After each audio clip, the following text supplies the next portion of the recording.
Ricardo Couchot, agente bursátil de Leyva Hermanos. Con él hablamos días atrás cuando la incertidumbre probablemente hizo trepar el dólar blue superando los 221 pesos, alcanzando un récord histórico, y ahora debemos dar otra noticia, ¿no? Bienvenido a esta edición de Ahora.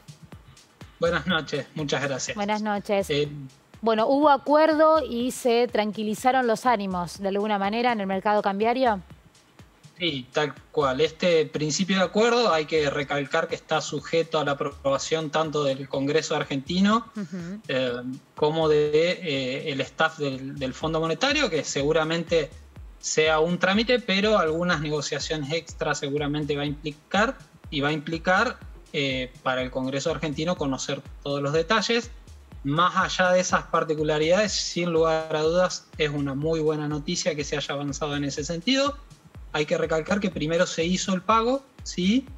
Y se estableció un sendero de negociación y de acuerdo con el Fondo Monetario. Esto impactó de manera muy positiva en el mercado en lo referido a los activos argentinos, ¿sí? Se vieron subas muy importantes tanto en bonos como en acciones argentinas, una baja de más del 3% del riesgo país, ¿sí? Y se vio baja en las cotizaciones de los dólares alternativos, ¿sí?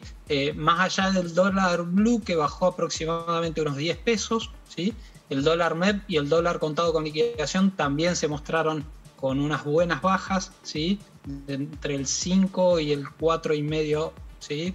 de baja. Es una caída muy importante.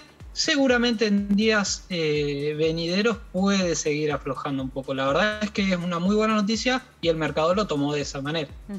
¿Se puede acercar más aún el dólar informal a lo que es el dólar oficial? ¿Qué expectativas hay en esto? Sí, seguramente esto se va a ir desenredando con el correr del tiempo. Hay que ver, como decía en un principio, cuál es el acuerdo final una vez pasado por el filtro del Congreso y del staff del Fondo Monetario. Los lineamientos del camino a seguir incluyen metas en lo fiscal, es decir, bajar el déficit año tras año, una parte monetaria en limitar la asistencia del Banco Central al Tesoro Nacional, una parte relacionada con las reservas que incluye mantener el cepo cambiario. El cepo cambiario es algo que genera presión y que generalmente dificulta que se baje la brecha cambiaria. Entonces, en ese sentido, es difícil que se baje la brecha de manera rápida, al menos. Claro. Posiblemente esa brecha se vaya bajando con el correr del tiempo y con un aumento en el ritmo de devaluación del dólar oficial, ¿sí? Es posible que vaya por ese lado la disminución de la brecha. Pero sin lugar a dudas es dentro del menú de alternativas que había el mejor panorama que se puede encontrar hoy con respecto a lo que teníamos ayer.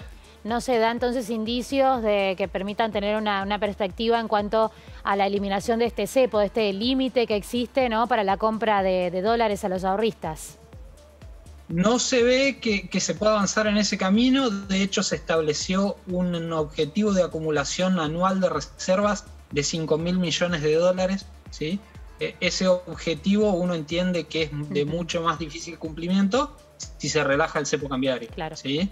Entonces, por ese lado, es difícil que se relaje, por lo menos de momento. Seguramente con el correr del tiempo y siempre sujeto a las evaluaciones que se vayan haciendo. Va a haber 10 evaluaciones con el correr del tiempo, porque Argentina tiene que ir cumpliendo los desembolsos, ¿sí? Entonces, en este sentido, es posible que haya novedades con el correr del tiempo. Ricardo Couchot, agente bursátil de Leyva Hermanos, muchísimas gracias por este contacto, como siempre. Por nada, buenas noches. Hasta luego, buenas noches. Vamos a compartir qué fue lo que